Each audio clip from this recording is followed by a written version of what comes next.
Hi Aquarius, this is Jav. Welcome po sa ating channel. By the way, Aquarius, this is your timeless gabay tarot reading. Gamitin ang reading na ito bilang gabay lamang. Tandaan, Aquarius, ito po ay general reading.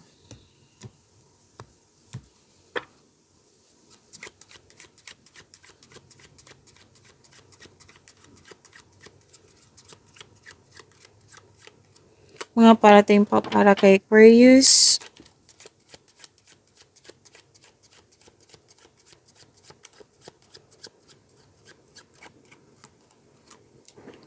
Nagkaroon ka ng time sa iyong sarili. Like, pwede nag-rest kasi yan yung unang nakikita ko dito. Nagkaroon ng time sa inner child. Pwede din po nagkaroon ka ng time sa mga bata. Sa mga bata.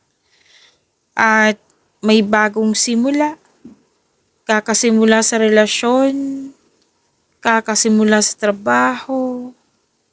Kakasimula sa project. Bagong simula to eh.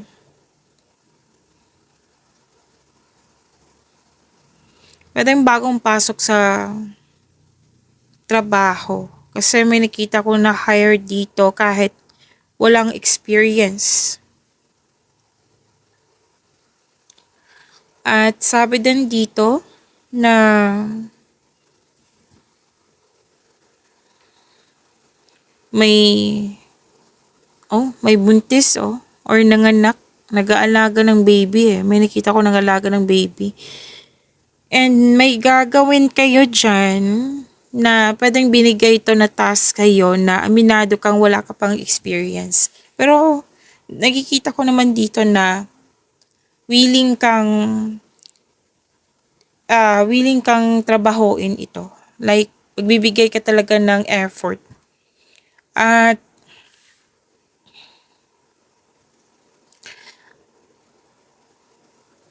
pwedeng may bago kang pet or bagong gamit. Pwede din po na may bago kang kaibigan. At may mangyayaring growth. There's something new. At yes, new beginning to. A fresh start. Yan.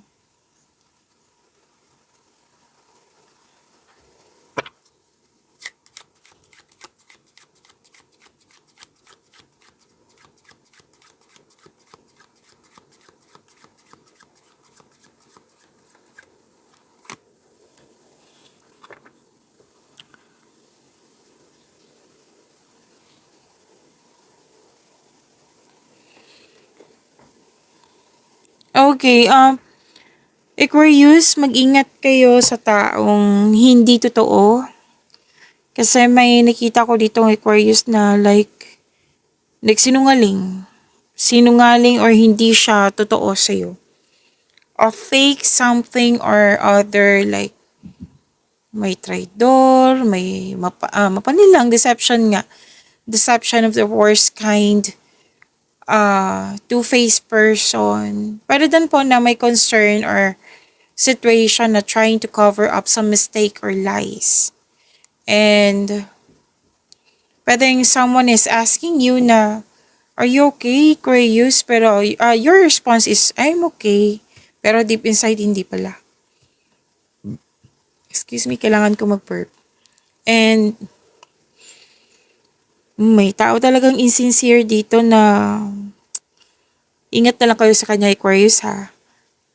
Hindi siya totoo eh. Illusion, may mistake, may error, may tinatago. Yan. So, ingat kayo sa kanya. I think alam mo to kung sino to.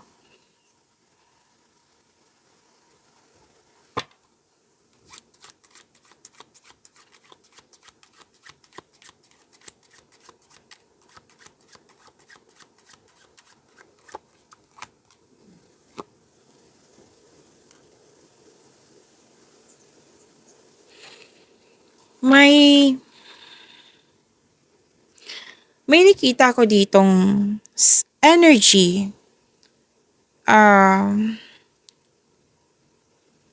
energy na like, ito yung gawin mo. Huwag mo tong gawin ni Aquarius. Yan. Pwedeng ikaw to sa kapwa mo, like nagtuturo ka.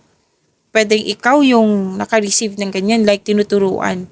Kumaga may diktador. Yan.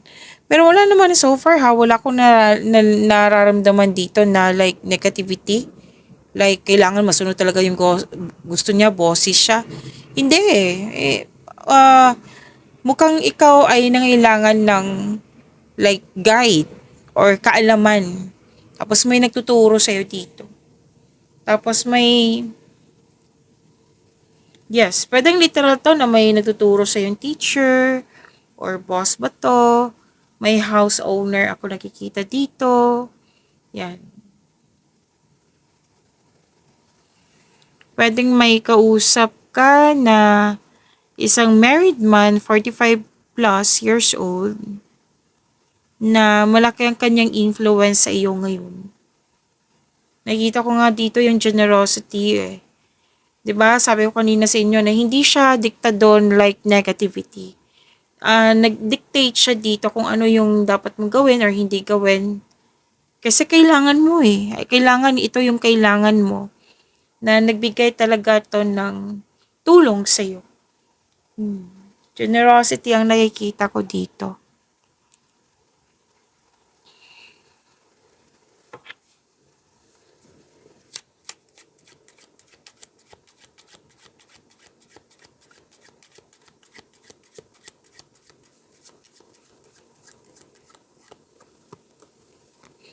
Pansin ko talaga sa inyo Aquarius na marami kayong kausap na tao.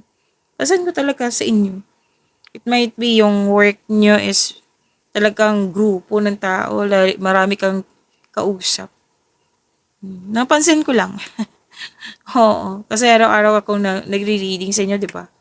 Okay, let's proceed. Which is connected naman sa nakikita ko kasi dito na marami kang kausap dito. Dalawang card kasi nagsabi dito na may mga kausap ka na may ano nga dito na weighing the pros and cons in a situation, kung ano ba tong mabuti or hindi mabuti, ano yung mga possible consequences, ano ba yung mga experience nila, yan yung nakikita ko dito. May nakita nga ako dito na itatry ko to, itatest ko to kung effective ba. Yan. And maraming puro ka salita dito. Yan yung nakikita ko. Conversation. Pwede din negotiation to ha. Aquarius. Pwede din po interview. Diba interview, marami ka. Interview, parati kang nagsasalita niyan. Naalala ko tuloy yung job interview na grabe. Ano yung ilang oras yun? 3 to 4 hours I think na may 5 minutes lang na pahinga. Oo. So, naalala ko lang. Anyway, I think some of you, most of you, ang kausap mo is family mo. Or mga kasamahan sa bahay.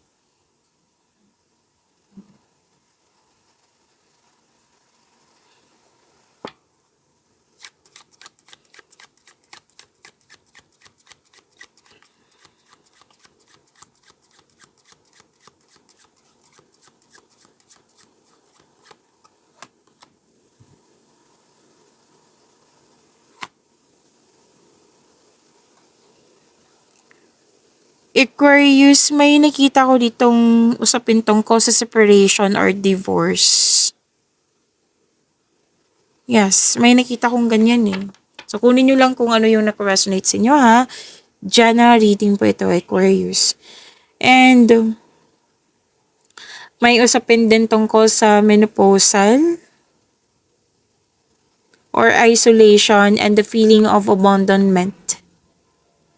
And sabi din po ng card na may hinihintay po daw kayo na nagkaroon ng delay. naiinip po daw kayo, tapos ang ending nito, natitrigger yung anxiety nyo. So, kailangan yan maging balance eh. Huwag nyo hayaan na magkaroon kayo ng anxiety kung pwede. Kasi di ba bigla-biglaan talaga yung anxiety. Pero sinabi kasi ng card dito na huwag mainip na lang para hindi matrigger yung anxiety mo. Okay, Aquarius, and may pag-asa naman. Sinabi naman ng card dito na may pag-asa po. Tapos may large transport na pinag-usapan dito. Large transport vehicle po, like ship, bus, truck, airplane, kung ano-ano man yan. At may sinabi din ng card nyo dito na differentiate between things and prioritize. I-differentiate mo yung mga bagay-bagay na iisipin mo, like for example, gumagawa ka ng things to do. Tapos i-prioritize mo yung pinakamahalaga na kailangan unahin. Yan ang sabi ng card. At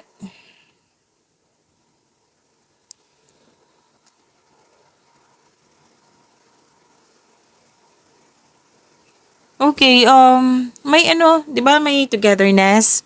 Oh, na nag-enjoy ka dito eh. May joy, fulfillment, may celebration, may special event, pwedeng wedding ito, baby shower, or any kind of celebration na kailangan, kailangan talaga i-celebrate. Yan.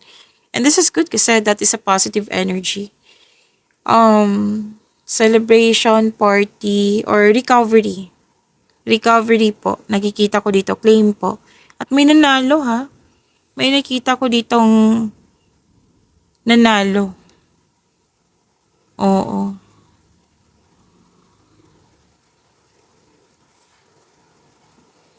So, another card na naman nagsabi dito na may pag-asa. Kung ano man yung mga iniisip mo na wala ng pag-asa, may pag-asa po. Mismo ang cards mo nagsabi dito, dalawang card po mismo nagsabi, may pag-asa. And this is an answer ha. Answer po ito eh. Sagot to. May pag-asa. And may pag-asa lalo na sa mga hinihintay nyo. Dalawang card mismo nagsabi. And excuse me po. Success, may success, attainment, may dalawang card na nagsabi dito, may pinutprotektahan ka. Sarili mo ba? Or sa isang tao or sa isang bagay. And may magandang naganap sa investment mo. And you're believing in a Pasensya na po. Believing in a positive outcome. Yan. Na, kumbaga, sabi kasi ng card dito, all is possible through faith. So, let's proceed.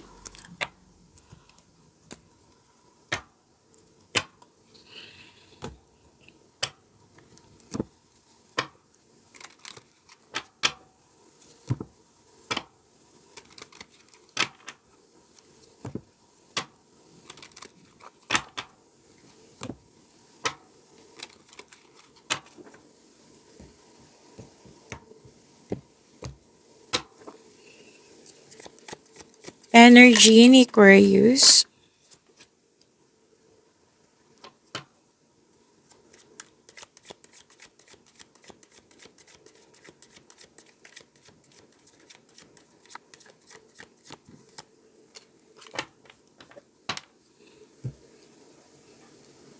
Aquarius, maraming salamat po sa mga hindi nag-skip ng ads. Subscribe na po kayo sa ating channel at click bell notification para updated po kayo sa reading natin. Para po sa mga gusto magpa-reading po, comment po kayo ng personal reading and check my reply sa comment section.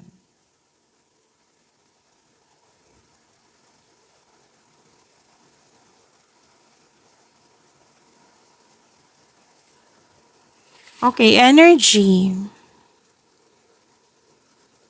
May freedom. May freedom, may energy din dito, naka-curious ka, at may ganap na new journey.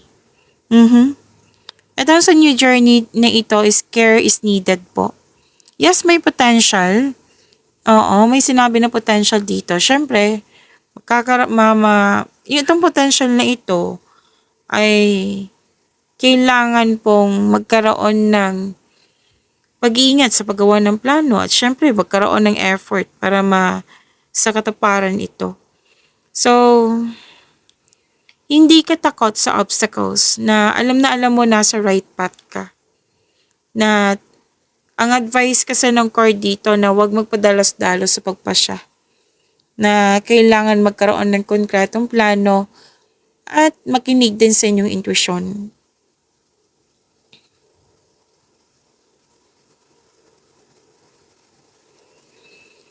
And may advice ang card po sa single to, sa mga single, na you should take a chance on love. Huwag kang matakot ma-in love ulit.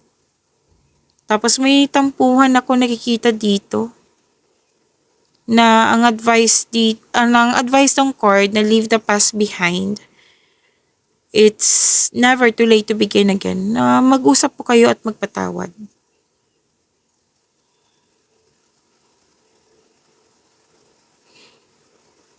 Okay, lalabas kayo ng comfort zone nyo. Kasi 'di ba sa labas ng comfort zone may challenge pero andyan pa yung success. So lalabas kayo sa comfort zone nyo. At nakikita ko dito lalo na sa career and money nyo, nakikita ko dito magsa-step out ka sa comfort zone tapos may potential na magkakaroon siya ng financial growth.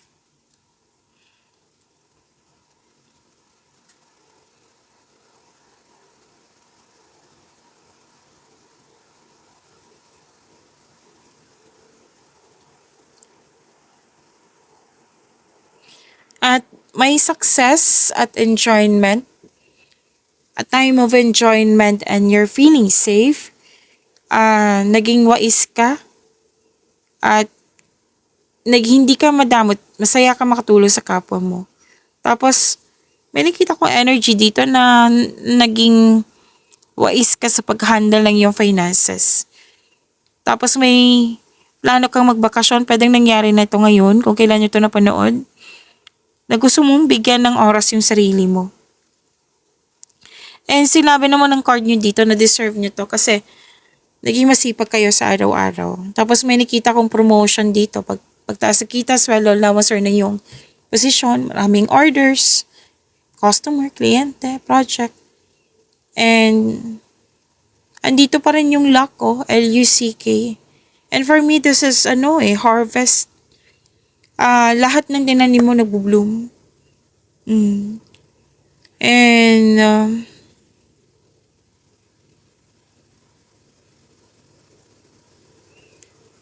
you've been doing a great job to love yourself. Nagkaroon ka talaga ng time for yourself. At, excuse me po, kailangan ko mag-burp. Financial securities, nahihirapan ako magsalita. Inom muna ako ng tubig. Sagot lang po.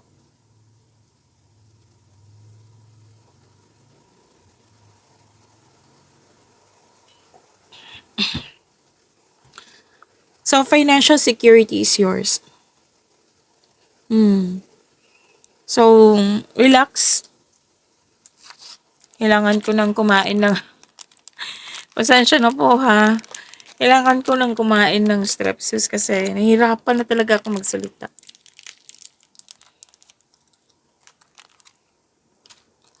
Focus kayo sa mensahe para may makuha kayong gabay. Now, financial security is yours. So, deserve niyong magbakasyon. Kahit magbakasyon kayo, tapos balik kayo sa trabaho, nakikita ko dito, abundance pa rin yung naghihintay sa inyo. Diba? Ang ganda. Kahit nagbakasyon kayo, tapos after niyan, abundance pa rin yung nag-aabang sa'yo. Wow. Claim po. Ang ganda. Aquarius.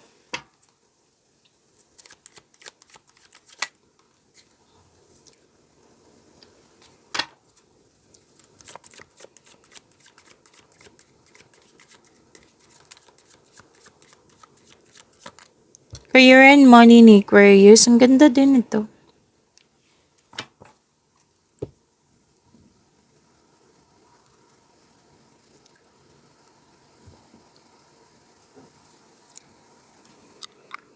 Okay, this is, naalala niyo yung sinabi ko kanina dito na may luck, L-U-C-K, harvest time.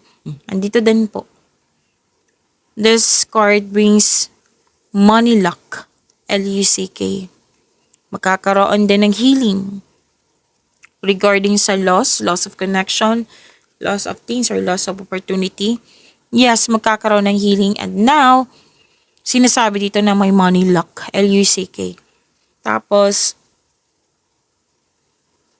some of you na nag-iisip dito ng bagong negosyo, at sinabi ng card na magagamit mo po yung hidden talent mo sa negosyo na ito yung magbibigay ng yaman sa iyo.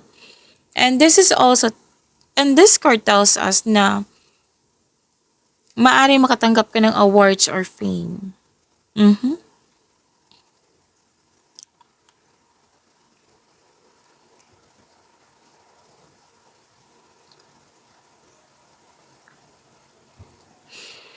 Advice po, to achieve a success in career and money, kailangan mo mag-focus na may determination, syempre may clear intention, para may sa katuparan tong success na nakikita ko dito. Okay? So, galingan niya sa paggawa ng konkretong plano kasi sisimulan mo na to. Bibigyan mo na ng aksyon.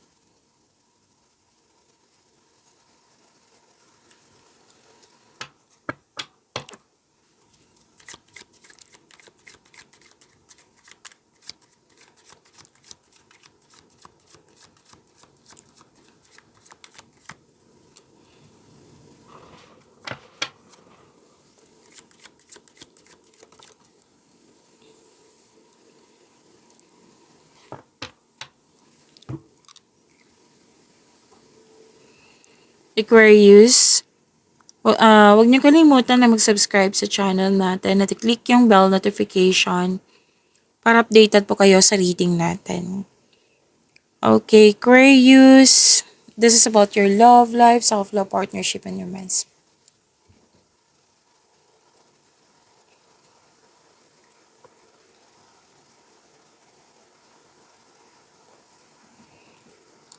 Para sa mga relasyon sa buhay mag-asawa, by the way, may gustong magtayo ng sariling pamilya.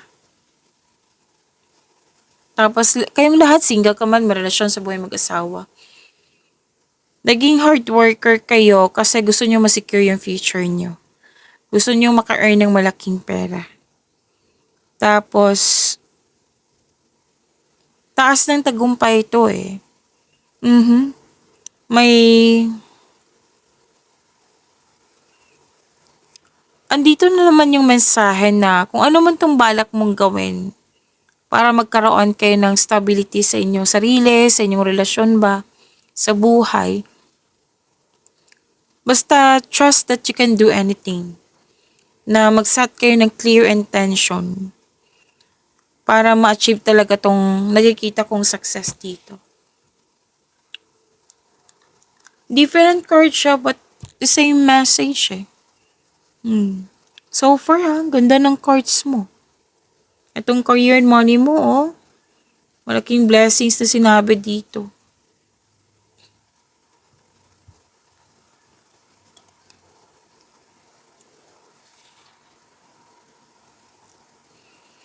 At sabi din dito, maaaring makatanggap ka ng balita na may buntis or wedding. Maaari din na, andito pa rin, lumabas to kanina, na may happy bonding kayo ng grupo ng tao. Or pwede sa partner mo. Tapos may balak kayong mag-beach or camp outing. To escape everyday pressures. Nakikita ko nga dito ang ilan sa inyo nanonood dyan sa YouTube ng yung mga video na yung content is bakasyon, like exploring the location of na gusto mong puntahan. Yan. May nakita kong ganyan.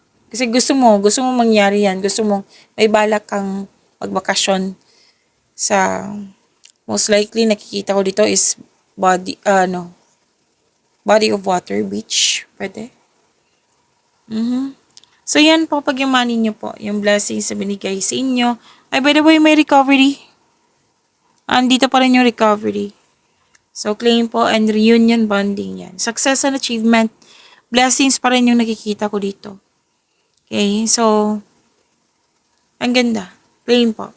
Pag yung money nyo po yung blessings na binigay sa inyo, Aquarius, see you tomorrow. Maraming salamat po.